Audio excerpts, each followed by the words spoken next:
Sir, నిన్న కేంద్ర budget సమావేశంలో ఏర్పాటు చేసినటువంటి బడ్జెట్ గురించి ఏం మాట్లాడలేదంటున్నారు. దాని గురించి మీరు ఏం చెప్తారు? కేంద్ర ప్రభుత్వం నిన్న పార్లమెంట్లో ప్రవేశించినటువంటి బడ్జెట్ గత బడ్జెట్తో పోలిస్తే బడ్జెట్ కేటాయింపులు పెరిగాయి.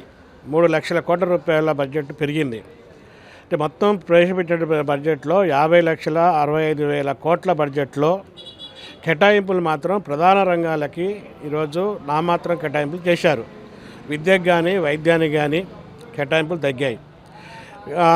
గ్రామీణ ఉపాధి పథకానికి కేటాయింపులు తగ్గాయి.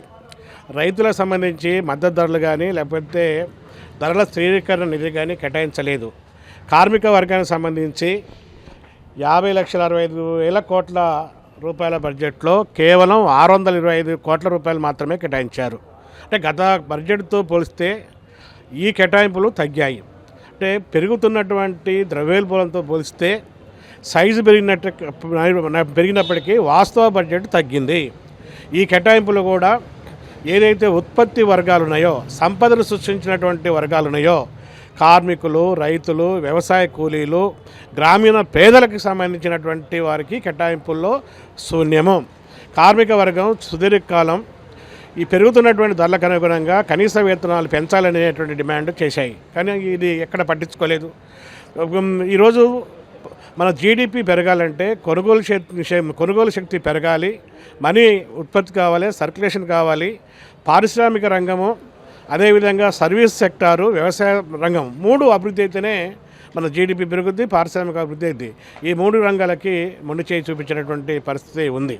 పైగా ఈరోజు పెట్టుబడిదారులకు, కార్పొరేట్ శక్తులకు అనుకూలమైనటువంటి బడ్జెట్గా ఉంది. డిజిటల్ ద్వారా ఆదాయం సమకూరుస్తూ ఉంటారు. అంటే ప్రభుత్వ రంగ సంస్థల్ని అమ్మివేయడం ద్వారా, ప్రైవేటీకరించడం ద్వారా, ఆస్తులు అమ్మడం ద్వారా మేము ఆదాయాన్ని సమకూరుస్తామని చెప్తున్నారు. ఇప్పుడు మిడిల్ క్లాస్కి 12 లక్షల రూపాయలు ఇన్కమ్ ట్యాక్స్ ఊరట ఇచ్చినట్టు చెప్తున్నారు. కానీ మొత్తం ఓవరాల్గా చూసినప్పుడు మరి మధ్యతరగతి ప్రజల మీద 30% పన్నులు వేశారు. కార్పొరేట్ల మీద 22% మంది మాత్రమే పన్నులు వేశారు. అంటే ఒక వెసులుబాటు ఇచ్చి ఆ వెసులుబాటుని ప్రచారం చేసుకునేటువంటి పద్ధతి ఉంది. తెలంగాణకు తీవ్రమైనటువంటి అన్యాయం చేశారు. ఇది బీహార్ బడ్జెట్, కేంద్ర బడ్జెట్ కాదు. ఇది యూనియన్ బడ్జెట్ కాదు, ఇది బీహార్ బడ్జెట్. బీహార్లో ఎన్నికలు జరుగుతున్నాయి కాబట్టి అక్కడ అధికారం రావాలి కాబట్టి బీహార్కి ప్రాజెక్టుల మీద ప్రాజెక్టులు అనేక రాయితీలు ఇచ్చారు. తెలంగాణలో విభజన హామీలు 11 సంవత్సరాలు అయిపోయింది. తెలంగాణలో ఉన్నటువంటి కాజీపేటలో రైల్వే కోచ్ గురించి ఏమీ కేటాయింపులు లేవు. బయ్యారంలో ఉక్కు పరిశ్రమ గురించి ఏమీ కేటాయింపులు లేవు. ఆదిలాబాద్లో ఉన్నటువంటి CCI ఓపెనింగ్కి ఏమీ కేటాయింపులు లేవు. గిరిజన యూనివర్సిటీలకి ఏమీ కేటాయింపులు లేవు. మన దగ్గర ఉన్నటువంటి ఈ యొక్క ప్రాజెక్టులు, నదులకి ఒక జాతీయ హోదా కూడా రాలేదు. విశ్వనగరం హైదరాబాద్కి మరి మేము ఒక ప్రతిష్టాత్మకమైనటువంటి ఒక ఇన్స్టిట్యూట్ కూడా పెట్టినటువంటి పరిస్థితి. ఇది తెలంగాణకు ద్రోహం చేసిన బడ్జెట్, పేద ప్రజలకు అన్యాయం చేసిన బడ్జెట్.